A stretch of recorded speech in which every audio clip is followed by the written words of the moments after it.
아멘. 어려운 시대에 우리가 살아가고 있습니다. 삶의 질은 점점 더 떨어지고 사람들은 점점 이기적이 되어져 갑니다. 공평과 정의를 소망하면서도 또 그런 것을 정치에 구현한다고 하면서도 사람들은 그런 외침이 마음에 잘 와닿지 못하고 있습니다. 가면 갈수록 공정한 사회가 되지 못해서 많은 사람들이 삶이 희생되어져 가고 있어요. 이사야가 살던 시대도 그런 때가 있었습니다. 아하스 때에 아수르가 침략하여 와서 이 국토는 축소되어졌어요. 벌써 북이스라엘은 이 아수르에게 멸망당해 버렸어요. 정치적으로는 무력해졌습니다. 그래서 이런 위기를 당하였을 때에 왕궁 안에서는 이집트에 도움을 청하자, 그런 사람들이 늘어나기 시작했어요. 이사야 선지자는 위기를 당하였을 때에 하나님의 도움을 구하지 아니하고 애굽이라고 하는 세상에 도움을 얻으려고 하는 자들, 애굽의 도움을 청하면 도움이 된다고 말하는 자들, 그런 말을 믿고 세상에 도움을 청하는 자들은 화 있을진저라고 28장에서 31장에 걸쳐서 6번이나 저주를 퍼부었어요. 아수르의 침략은 유다를 아주 곤란한 지경에 빠지게 했습니다. 그럴 때에 유다의 위대한 왕이었던 우시아가 죽었어요. 우시아는 유다의 정치, 경제, 군사력을 다윗 이후에 최고의 위치에 올려놓은 사람이에요. 그가 죽었을 때에 유다는 급격히 쇠락해 갔습니다.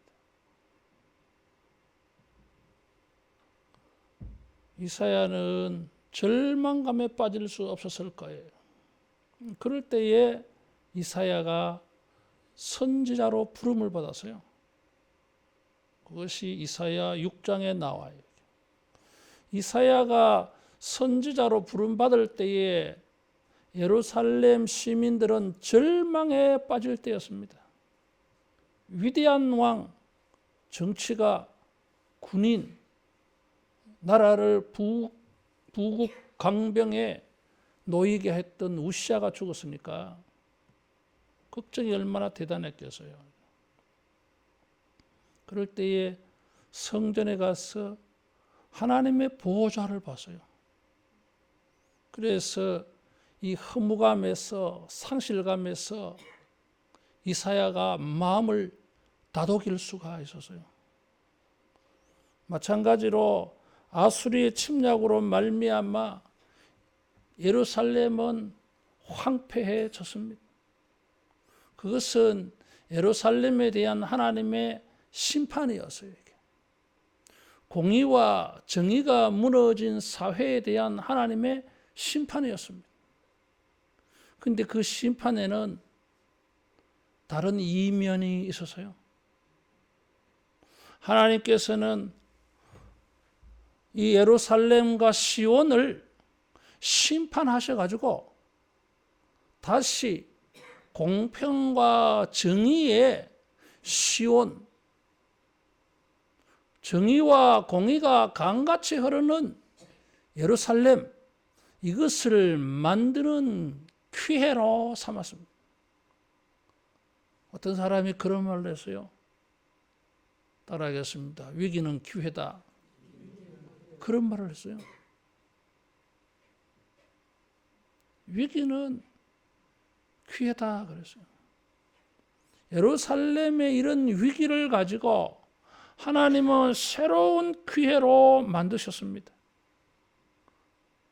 정의와 공의가 없던 사회를 이 기회에 싹 청소하고 공의와 정의가 흐르는 도시를 하나님이 만드시려고 계획한 거예요. 그래서 장차 한 왕이 통치할 것이라고 예언하고 있습니다. 1절에.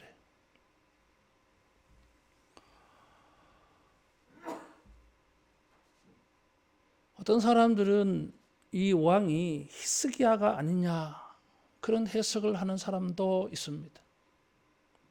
아하스 시대 때에 나라가 이렇게 황폐해지고 약해지고 축소지고 무력화에 빠졌으니까 히스기야가 종교개혁을 일으켰어요. 다윗 이후에 최고의 종교개혁가라고 칭송받는 사람이 히스기야예요.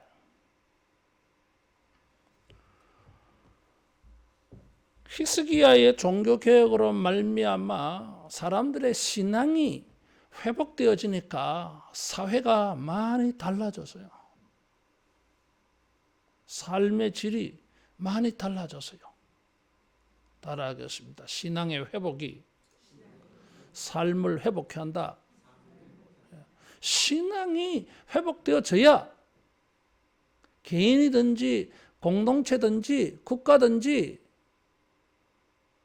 사회가 달라질 수 있어요. 공의와 정의가 무너졌던 그 시대를 하나님은 공의와 정의를 다시 세우는 기회로 삼으셨어요. 참으로 대단한 반전이 아니라고 할 수가 없습니다. 공의와 정의가 무너진 시대를 가지고 공의가 정의를 세우는 발판으로 주님이 삼으신 것입니다. 그래서 이 32장은 이사야 7장이나 9장이나 11장에 메시아를 예언한 것과 같이 32장도 메시아를 예언한 말씀이에요. 이게. 예레미야 31장이나 에스겔 36장에 예레미야나 에스겔도 메시아의 통치를 예언을 했습니다. 비슷해요. 이게.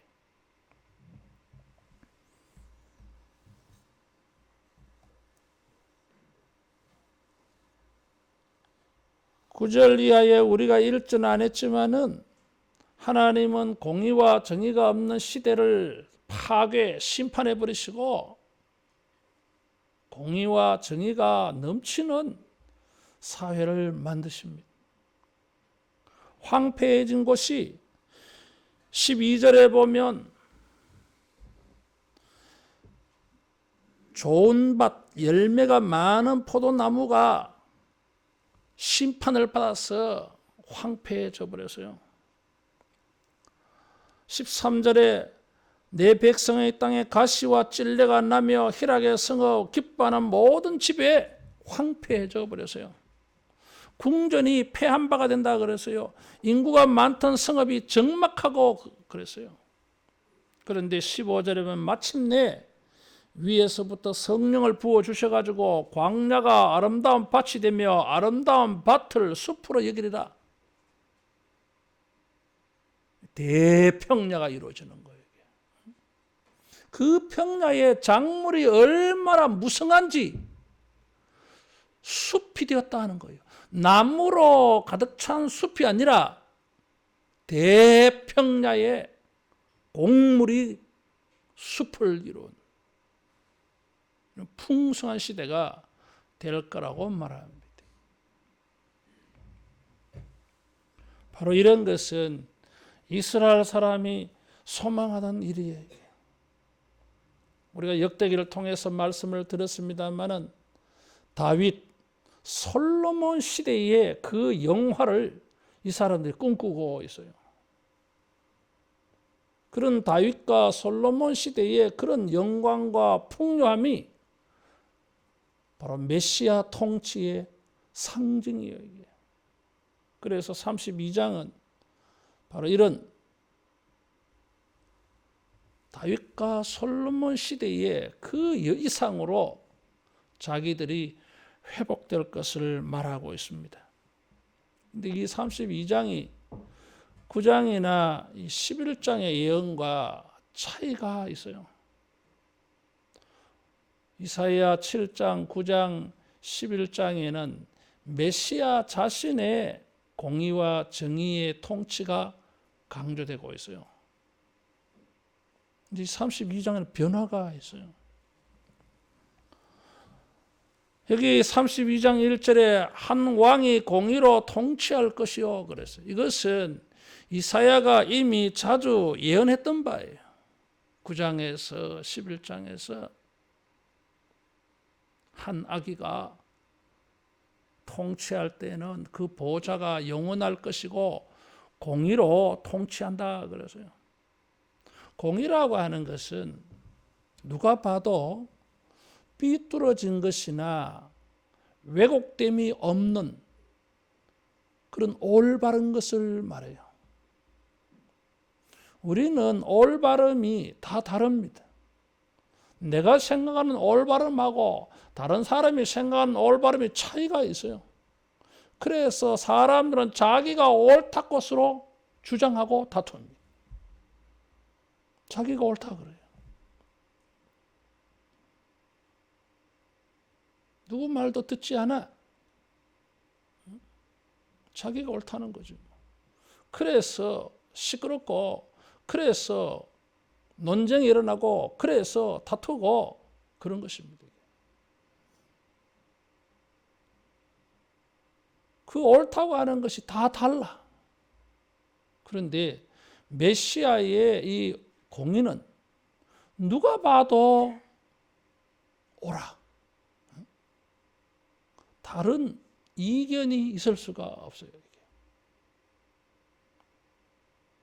지금 우리나라도 그렇잖아요. 뭐 정치 당파들이 전부가 자기가 옳다 그래.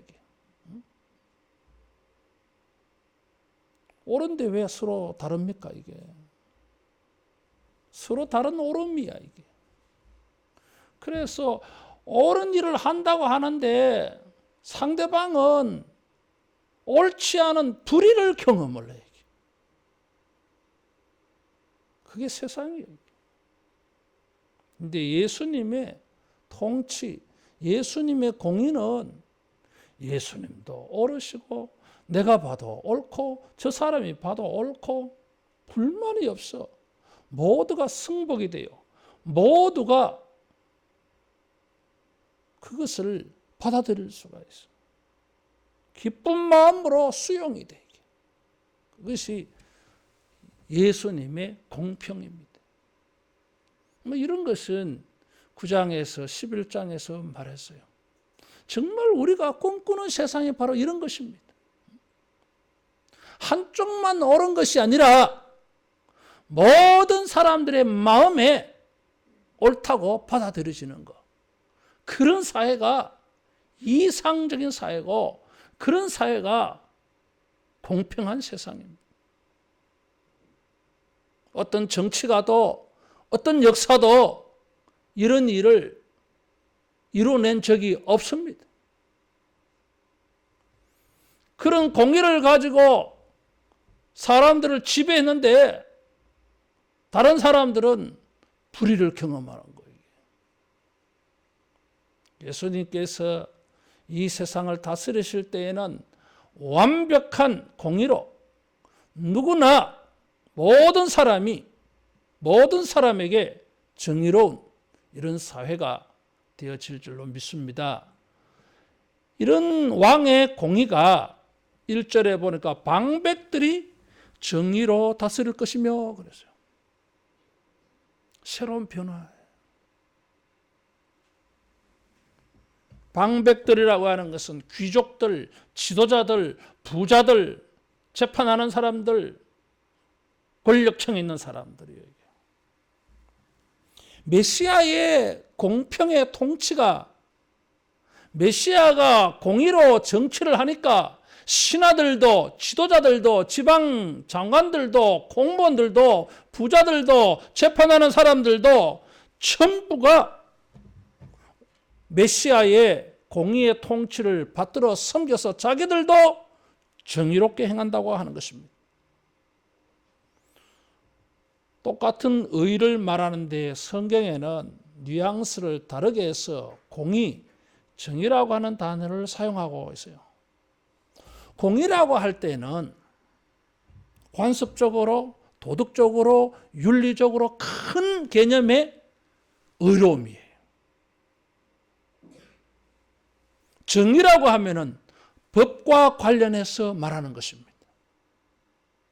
법률적으로 봤을 때에 그 구성원 사회가 법을 만들어서 이렇게 하는 것이 옳다고 룰을 정해서, 규칙을 정해서요. 하도 사람들이 자기가 옳다, 이렇게 하는 것이 옳다 그러니까 회의를 해가지고 하나의 규칙을 만들어서 이렇게 하는 것이 옳다, 법을 정해서요. 그 법에 맞추는 것이 정의예요. 근데 이 방백들이 전에는 법을 무시했어요. 법으로 사용하지 않았어요. 그래서 이사야 성경을 읽어보면 1장부터 3장에 걸쳐서 이사야 선지자는 그 시대의 죄를 고발합니다. 지도자들의 죄를 먼저 고발을 해요. 예루살렘은 왕도, 열왕기 성경을 읽어보면 왕도 타락했지만은 왕이 타락하니까, 왕이 불의를 행하니까, 왕이 공의를 행하지 아니하니까 신하들도 전부 불의를 행해요.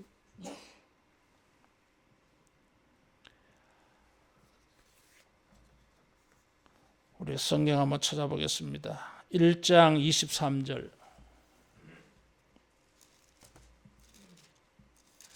이사야 1장 23절. 같이 봉독합니다. 내 고관들은 패역하여 도둑과 짝하며 다 뇌물을 사랑하며 예물을 구하며 고아를 위하여 신원하지 아니하며 과부의 송사를 수리하지 아니하는도다.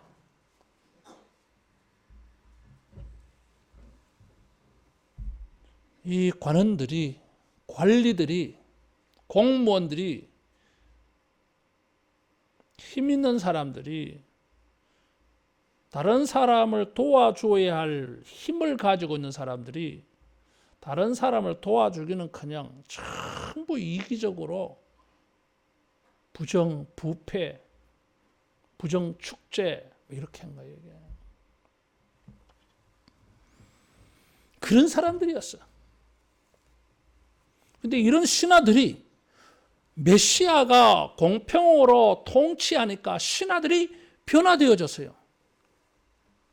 시온의 타락은 왕도 왕이지만 왕 밑에 있는 지도자들, 신하들, 공무원들의 타락이 더 큰 문제였어요. 왜? 이 사람들의 이 타락은 백성들, 일반 백성들과 직결되어져 있잖아요. 이게. 그래서 백성들에게 공의와 정의가 시행되지 않았는데 메시아가 공의로 통치하니까 신하들도 공무원들도 지도자들도 전부 정의를 행했어요. 그래서 세상이 변화되어져요. 세 번째 따라하겠습니다. 일반 백성도 변화된다. 일반 백성들도 변화가 되어져요. 이사야는 3장 13절 이하에 보면 예루살렘이 멸망해야 되는 이유, 원인으로 말하는데 지도자들도 죄가 있고 백성들도 다를 바가 없다고 말하고 있어요. 총체적인 타락이에요. 백성들도 이기적이고 자기 중심적이고 있는 자는 사치와 향락을 즐기고 가난한 자들 돌보지 않아서요. 정의가 없어. 신앙으로 하나님의 공의로운 법을 가지고 있는데 정의로운 법을 가지고 있으면서도 불구하고 아무도 그 법을 지키려고 하지 않고 자기 좋은 대로 살아가는 세상이에요. 이사야는 이런 사람들을 따라하겠습니다. 어리석은 사람, 악한 사람, 잠언의 관점에서 어리석은 사람, 악한 사람이라고 혹평을 합니다. 그래서 여기 5절, 6절에 보면 어리석은 사람, 조급한 사람, 악한 사람 나와요. 조급한 사람은 미련한 사람을 말해요. 메시아가 공의로 통치하고 신하들도 정의로 통치하니까 백성들도 변화되어져요. 전에는 공의와 정의를 가지고 비웃던 사람들, 어리석은 사람들, 도리어 정의와 공의에 반대되는 일을 행하고 계획하는 악한 자들, 이런 인격들이었는데 변화되어졌어요. 그래서 이사야는 그런 사람을 8절에 보니까 존귀한 자라 그랬어요. 따라하겠습니다. 존귀한 사람, 존귀한 자라 그랬어요. 존귀한 자는 존귀한 일을 계획하나니 그는 항상 존귀한 일에 서리라 그랬어요. 단어 풀이를 하면 존귀한 자라고 하는 이 단어는 따라하겠습니다. 자발적인 사람, 자원해서 자발적으로 뭘 섬기는 사람을 존귀한 자라고 하는 단어예요. 이 단어가 사용되어진 것을 보면 출애굽기 35장 5절에 보면 하나님을 섬기는 일반 백성을 존귀한 자라 그랬어요. 또 일반 백성일 뿐만 아니라 지도자들, 주권자들, 왕이나 신하들 가운데 왕이나 신하, 방백들이라 할지라도 하나님을 자발적으로 섬기는 사람을 존귀한 자라고 그랬어요. 반대로 하나님을 섬기지 않는 정치적으로 사회적으로 보면 높은 위치에 있는 존귀한 자라고 하는 인사를 받는데 하나님을 섬기지 않는 사람은 존귀한 자가 아니다고 말하는 거예요. 어떤 사람이 존귀한 사람이에요? 자발적으로 자원해서 하나님을 섬기는 사람들이 존귀한 자예요. 이사야가 말하는 존귀한 자는 그런 뜻입니다. 넉넉한 재산과 넉넉한 마음 씀씀이를 가지고 다른 사람의 삶을 도와주는 사람이 존귀한 사람이에요. 봉사하며 섬기는 사람이에요. 잠언 17장 7절을 보겠습니다. 잠언 기자는 어리석은 사람과 이 존귀한 사람을 대조해서 말해요. 잠언 17장 7절 같이 봉독합니다. 지나친 말을 하는 것도 미련한 자에게 합당하지 아니하거든 하물며 거짓말을 하는 것이 존귀한 자에게 합당하겠느냐. 거짓말을 하는 것이 존귀한 자에게 합당하지 않다. 거짓말을 하면 존중 여김 받지 못하자는 거잖아요. 미련한 자라고 하는 것입니다. 어떤 사람들은 그런 사람들 많아요. 자기에게 유리한 대로 말하는 사람들, 앞뒤 다 잘라먹고 말하는 사람들, 자기를 정당시하면서 다른 사람을 잘못되게 말해버리는 사람들, 거짓말이에요, 여러분. 이런 성품 고쳐야 됩니다, 여러분. 목회하면서 이런 사람 너무 많이 만나. 버릇이 돼서 습관이. 거기에 대해서 반응을 안 한다고 해가지고 모르는 게 아니에요, 여러분. 다 알아. 굳이 그걸 언급 터치하고 싶지 않아. 해보니 뭐해? 무슨 소용이 있어? 그 시비를 따진다 한들, 아이고 거짓말 한 사람이, 아이고 미안합니다. 내가 좀 잘못됐습니다. 회개할 것 같습니까? 하지 않아. 끝까지 자기가 옳다고 주장해 버립니다. 존중 여김 받지 못해요. 자기가 잘못한 게 있으면은 아이고 내가 실수했습니다. 미안합니다. 그 사람 존중받습니다.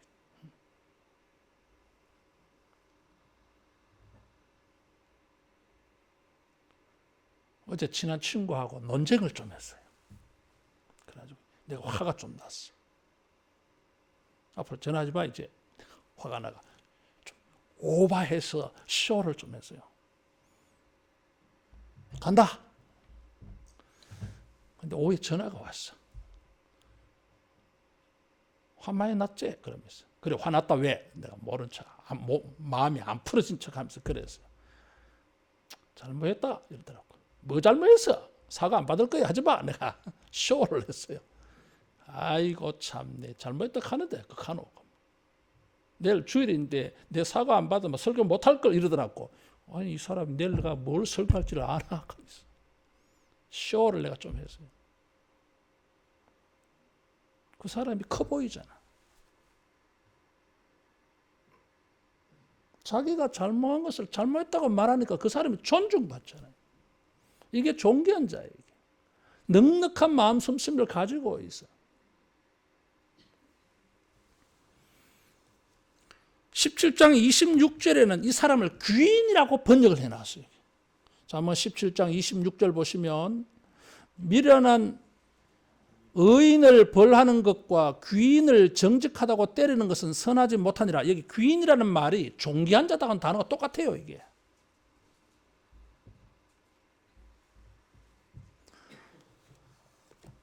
어리석은 자가 있고 미련한 자가 있는가 하면 귀한 사람이 있어요. 존귀한 사람이 있어요. 놀라운 것은 여러분 33장 5절에 보면 여호와께서는 지극히 존귀하시니 그랬어. 이사야 33장 5절에는 하나님을 존귀한 분이라고 말했어요. 그러면 32장 8절에 존귀한 자는 어떤 사람이에요? 이게? 하나님을 닮은 사람이야. 메시아를 닮은 분이에요. 이게. 메시아의 공의를 순종하며 섬기는 정의를 행하는 방백들과 같은 이미지의 사람이에요. 그래서 메시아, 방백, 일반 백성들의 이미지가 일치되고 있어요. 어떤 사회가 이상적인 사회겠습니까? 대통령은 잘하는데 대통령 밑에 사람들이 썩어 빠져서 그게 좋은 세상이겠습니까? 대통령은 잘하고 신하들은 공무원들은 잘하는데 백성들은 엉망진창이야. 이 사회가 좋은 세상이겠습니까? 아닙니다. 삼박자가 맞아야 돼요. 이게. 메시아의 공평과 방백들의 정의를 그대로 받아들여서 순종해서 자원해서 공의와 정의의 일을 섬기는 사람들이 존귀한 자예요. 따라하겠습니다. 존귀한 자로 삽시다. 어리석고 미련한 사람, 악한 사람으로 살지 말고 존귀한 자로 살아야 됩니다. 잠옷실에 데려가세요. 거기. 존귀한 자로 살아야 돼요. 존귀한 자는 그 생각과 행동이 공의와 정의에 눈이 떠진 사람들이에요. 그래서 여기에 보면 3절에 보면 보는 자의 눈이 감기지 아니할 것이요 듣는 자가 귀를 기울일 것이다 그랬어요. 이사야에게 이 본다고 하는 거, 듣게 된다고 하는 것은 중요한 말입니다. 왜냐하면 이사야가 선지자로 부름받을 때에 이사야가 할 일을 아주 우리가 이해하기 어려운 말씀을 했어요. 이사야의 사명이 무엇입니까? 이사야가 선지자로서의 사명이 뭐예요? 사람들로 하여금 보지 못하게 하고 사람들로 하여금 듣지 못하게 하고 사람들로 하여금 깨닫지 못하게 해서 심판받게 하는 것이 이사야의 사명이었어요. 내가 가서 전하기는 전하여도 사람들이 보기는 보아도 보지 못할 것이요 듣기는 들어도 듣지 못할 것이요 마음으로도 깨닫지 못하리라 그랬어요. 이사야가 선지자로 부름받아서 사람들에게 설교하는데 보지 못하게 하는 설교를 하는 거예요. 이게. 그렇게 해서 심판하려고. 그래서 보지 못하는 것, 듣지 못하는 것, 깨닫지 못하는 것, 말하지 못하는 것은 심판에 해당되어지는 일입니다. 이게. 그런데 공의와 정의의 정치가 이루어지니까 사람들에게 변화가 생겼어요. 따라하겠습니다. 보게 되어졌다. 듣게 되어졌다. 깨닫게 되었다. 무엇을 보고 무엇을 듣고 무엇을 깨닫게 되어졌을까요? 전에는 공의와 정의가 보이지 않았어. 전에는 공의와 정의가 자기 귀에 들리지 않았어. 선지자들이 공의와 정의를 강같이 하수같이 흐르는 세상을 만들어야 된다고 말해도 귀에 들리지 않았어 이게. 그런데 메시아가 예수님이 공의와 정의를 보여주니까 사람들이 공의가 무엇인지를 보았어요. 정의가 무엇인지를 듣게 되어지고 이것이 깨달아져서 사람들이 공의와 정의에 대하여 눈이 열리고 귀가 열리고 마음이 열리고 공의와 정의를 이루는 일에 자기들이 행동하기 시작했어. 그래서 이 사람들이 존귀한 사람이에요. 어떤 사람이 존중받습니까?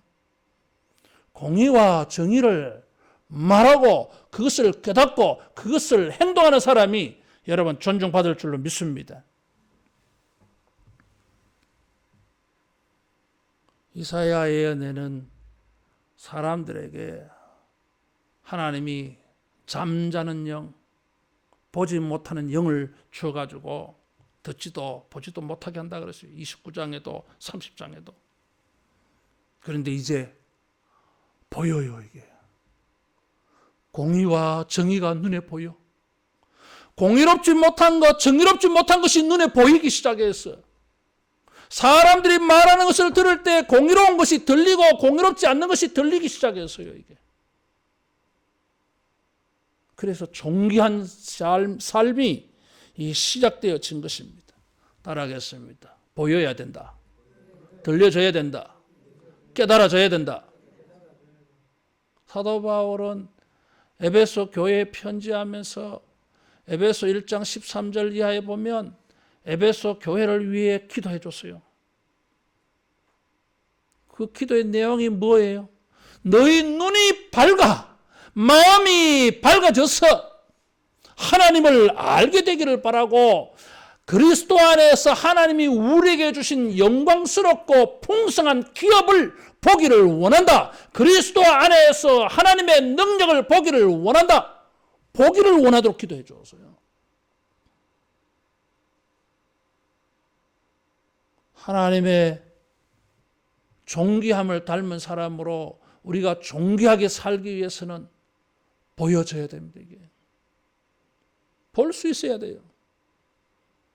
공의와 정의에 관한 일들을 봐야 됩니다. 그래야 그 사람이 존귀한 삶을 살 수가 있어요. 그전에는 이런 게 보이지 않아서 혼란스러워서요. 4절에 보니까 조급한 자의 마음이 지식을 깨닫고 어눌한 자가 혀가 민첩해져서 말을 분명할 것이라. 무슨 말을 합니까? 5절 같이 읽어봅니다. 어리석은 자를 다시 존귀하다 부르지 아니하겠고 우둔한 자를 다시 존귀한 자라 말하지 아니하리니. 옛날에는 가치관이 혼돈에 빠져가지고 어리석은 자를 존귀한 자라고 말한 적이 많아서요. 공의와 정의가 무엇인지를 알지 못하고 큰 소리 치는 사람을 그전에는 존귀한 자라고 생각했어. 귀인이라 그랬어요.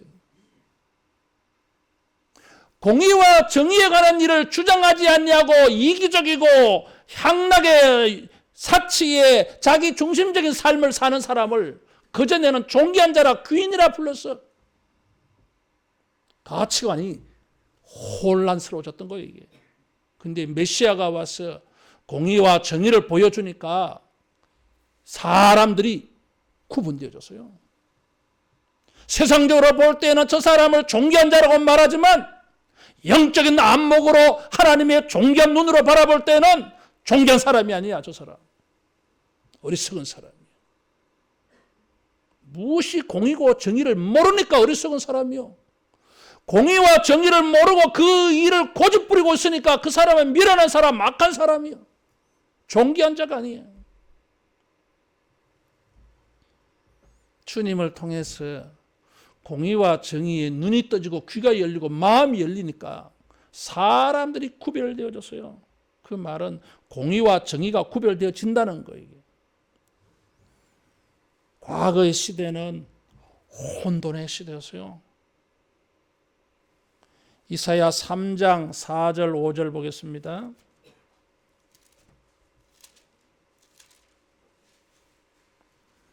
이사야 3장 4절 5절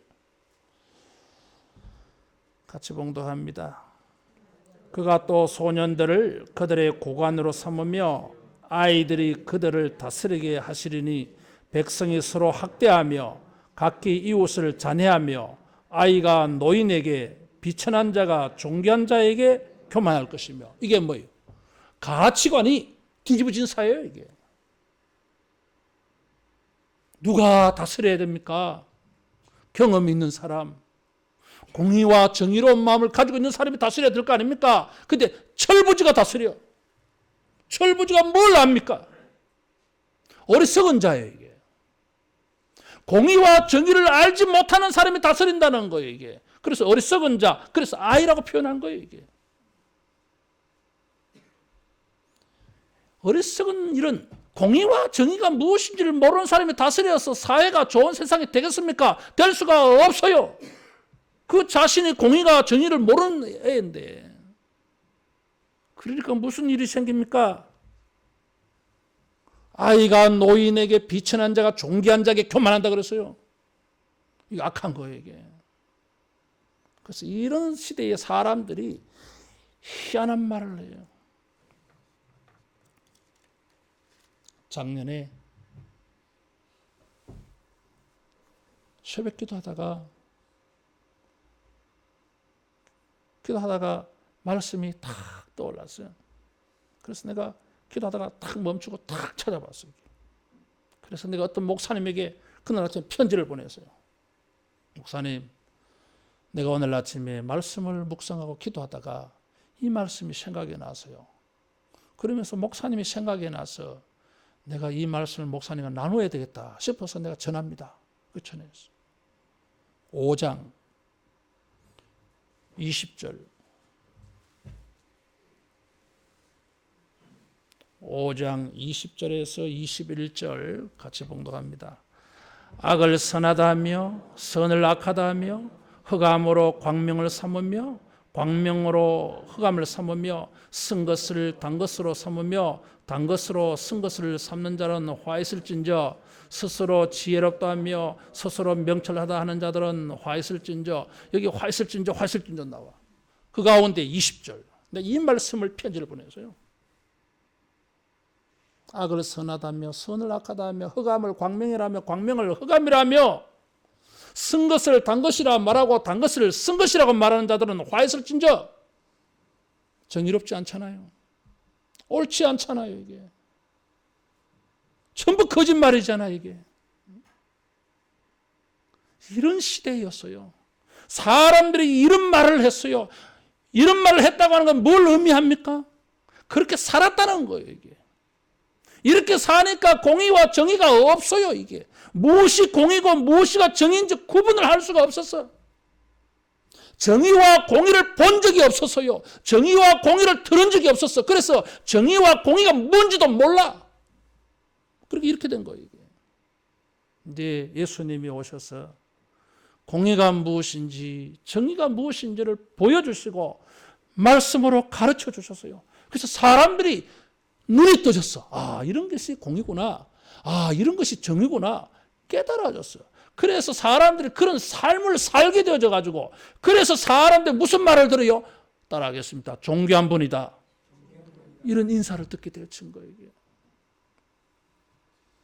다시 본문으로 돌아보면 6절에 어리석은 자는 어리석은 것을 말하고 마음의 불의를 품어 간사를 말하고 패약한 말로 여호와를 거스리고 줄인 자에게는 속을 비게 하고 목마른 자에게는 마실 것을 없어지게 한다.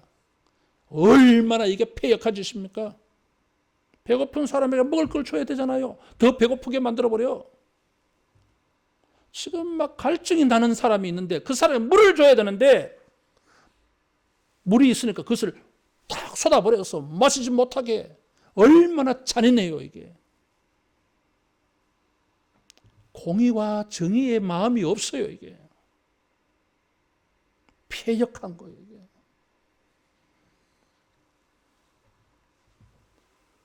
이사야 22장에 보면 셈나라고 하는 사람이 있었어요. 아하스 때의 재무장관이요 이게. 왕궁의 보물창고, 왕궁의 재정을 총괄한 신하예요 이게. 전적이 일어났어. 먹을 것이 없을 거 아니에요 이게. 그러면은 우리 조상들 가운데 참 훌륭한 임금들은 왕궁 옥탄고를 열어가지고 백성들에게 먹을 것 나눠줬어요. 근데 이 인간은 전쟁이 일어날 때에 자기가 혹시 죽게 되어지면 장례 치를 빈 무덤을 크게 만들어놨어요. 그리고는 유사시에는 빨리 도망가려고 금수레를 만들어놨어. 전쟁이 일어나는 상황에 사람들이 살기 어려우면 도대체 이 신하라고 하는 사람이 무슨 짓을 해야 돼요 이게. 사람들을 돌아보고 먹지 못하는 사람, 마시지 못하는 사람 돌봐줘야 될 거 아니에요 이게. 근데 그런 생각 하나도 없어. 무엇이 단 것인지, 무엇이 쓴 것인지, 무엇이 광명에 속하는 일인지, 무엇이 흑암에 속하는 일인지 개념 없는 인간들이야 이게. 이런 사람들이 신하들이었어요. 그래 그 사회가 어떻게 했어? 뭘 기대하겠어? 그러면 일반 백성들은 어떻게 했어? 전부 다 똑같을 거 아니에요 이게. 공의와 정의를 보지 못해서 그래서요. 근데 메시아가 와서 공의와 정의를 보여주면 사람들이 이런 것을 봐. 아, 저것은 어리석은 짓이다. 저것은 악한 짓이야. 이런 것은 존귀한 일이 아니야. 그래서 구별하는 마음이 생겨가지고 사람들이 공의와 정의에 해당되는 일을 해요 이게. 자, 2절 같이 봉독합니다. 또 그 사람은 광풍을 피하는 곳, 폭우를 가리는 곳 같을 것이며 마른 땅의 냇물 같을 것이며 곤비한 땅의 큰 바위 그늘 같으리니. 6절하고 완전 반대잖아 이게. 어리석고 악한 자들은 공의롭고 정의로운 일에 관심이 없어. 생각도 없어. 그런데 공의와 정의에 눈이 떠지고 귀가 열리니까 사람들이 마음에 자원하는 마음이 생겨서요. 이래 살아서는 안 되겠다. 예수님이 공의를 보여주셨는데 내가 공의로운 삶을 살아야 되겠다. 그렇게 해서 2절처럼 산다는 거예요. 태풍이 불 때에 피난처를 제공해줘. 폭우가 쏟아지니까 도피처를 열어줘. 이리 오시라고. 배가 고파하니까 먹을 것을 줘. 목말라 하니까 물을 줘.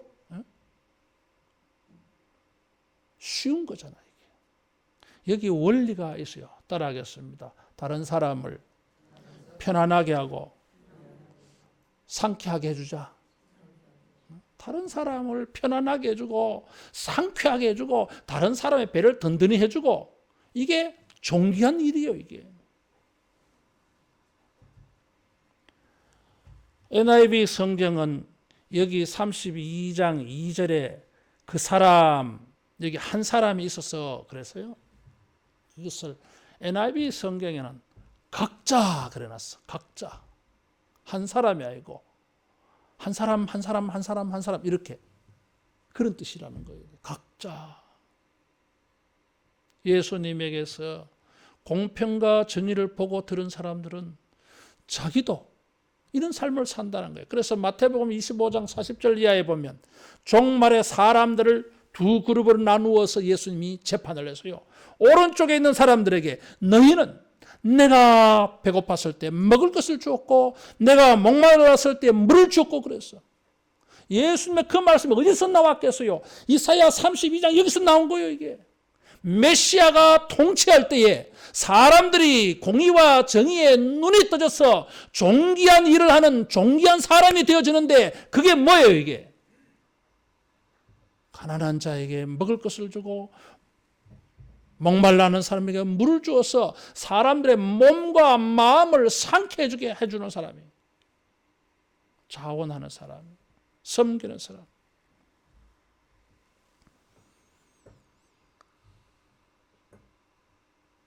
바울은 디모데 후서 3장 13절에 디모데에게 이런 편지를 했어요. 말세에 악한 자들과 속이는 자들은 더욱 악하여져서 속이기도 하고 속기도 하거니와 하나님의 사람은 모든 선한 일을 행하기에 온전해야 된다 그래서요. 따라하겠습니다.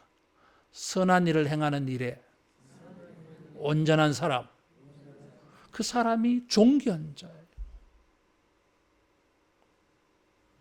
어제 기사를 보다가 참 감동적인 기사를 하나 읽었어요. 여러분도 아시는 사람이 있는지 모르겠어요. 인천에서 일어난 일, 13일 날 MBC 뉴스에 나온 이야기예요. 30대에 어떤 아버지가 12살 된 애를 데리고 마트에 들어가서 도둑질을 하다가 잡혔어요. 우유 2팩, 사과 6개, 음료수 몇 개 훔치다가 잡혔어요. 그래서 파출소에 신고하고 경찰이 와서 잡아가서 그래서 물었어요. 왜 이런 짓을 했냐 하니까 홀 어머니를 모시고 임대 아파트에 사는 사람이 당뇨로 갑상선으로 이렇게 병이 들어서 실직을 하고 택시 운전을 했는데 실직하고 6개월 됐다는 거예요. 기초생활수급자로 그렇게 살아가는데 배가 너무 고파가지고 도둑질했다는 거예요. 그 말을 듣고 그 마트 주인이 선처를 부탁을 했어요. 자기도 자식을 키우는 사람인데 아버지 마음이 알겠냐. 그래서 저 사람을 좀 풀어주라. 선처를 부탁을 했어요. 그래서 이제 경찰에서도 풀어주게 됐었어요. 그러면서 마트 주인은 쌀과 생필품을 자기가 제공했다. 그랬어요. 도둑놈한테. 경찰이 물었어요. 그래서 밥을 먹었나니까 아침도 점심도 굶었다. 그래서 식당에 데려가서 국밥을 사 먹였어요. 요즘 같은 세상에 밥 굶는 사람이 또 있나? 그래가지고 눈물이 나더라는 거예요. 그래서 국밥을 샀대요. 그때 어떤 사람이 그 식당에 와서 봉투 하나 던져주고 가서 그 사람은 마트에서 그 일을 본 사람이었대요. 은행에 가서 20만 원을 찾아가지고 그래 쓰라고 던져주고 그래 갔대요. 그러니까 뭐 경찰 쫓아가서 그래 어떤 분이냐 물으니까 막 그런 거 묻지 말라고 그래 가버렸대. 그래 은행에서 찾은 돈이래 이게. 그게 뉴스에 났어요. 그 말을 듣고 어떤 사람은 그 마트에 50만 원을 성금을 주고 갔어요. 앞으로 어떤 사람이든지 배가 고픈 사람이 있으면은 그냥 공짜로 먹게 해주세요. 미담이 소문이 나가지고. 따라하겠습니다. 존귀한 사람. 존귀한 사람들이에요. 세상 살아가는 일에 어떤 일이 옳은지 어떤 일이 옳지 않은지를 아는 사람들이에요. 정신이 제대로 박힌 사람이에요. 이런 사람들이 많으면 희망이 있지 않겠어요? 이사야가 지금 그 말을 말하고 있는 거예요. 메시아가 오시면 공평하고 정의로운 사회가 이루어진다. 왕도 그런 사람 될 것이고 신하도 그런 사람 될 것이고 백성들도 자원에서 자발적으로 섬기며 봉사하는 사람이 될 것이다. 그래서 여러분 어리석은 사람도 있고 미련한 사람, 악한 사람도 있습니다. 무엇이 정의인지 무엇이 공의인지 모르고 살아가는 사람들 많아요. 이게 예수님께서 우리에게 공의와 정의가 무엇인지를 보여주었습니다. 우리의 모든 죄를 다 사하여 주시고 배고파할 때 오병이어로 먹여주셔서요. 이스라엘 백성들 출애굽 행진할 때 목말라 할 때는 반석을 쪼개어서 물 주셔서요. 하나님이 예수님께서 우리에게 존귀한 일을 보여주셔서요. 우리도 이런 공의와 정의에 눈이 떠지고 귀가 열려지고 마음이 열려져서 자원하여 자발적으로 사람들을 이렇게 사랑으로 베풀며 섬기는 봉사하는 일을 통해서 주님의 공의와 정의를 대변하는 이런 존귀한 자가 되기를 축원합니다. 기도하겠습니다.